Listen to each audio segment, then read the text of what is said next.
ابو سعید خدری کہتے ہیں حضور سے پوچھا گیا یا رسول اللہ لوگوں میں افضل کون ہے؟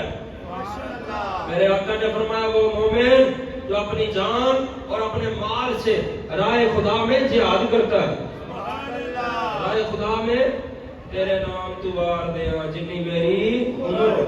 اللہ نے ایمان والوں کو راہ خدا میں جہاد کا حکم دیا.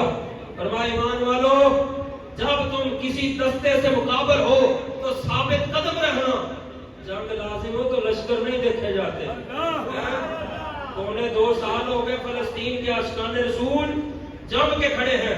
بچے قربان، وطن قربان، گھر بار قربان، مال قربان. سامنے ہاتھوں کے اندر بچوں کے جسموں کے ٹکڑے اٹھا کے کہتے ہیں حسبنا اللہ و نعم الوکیل.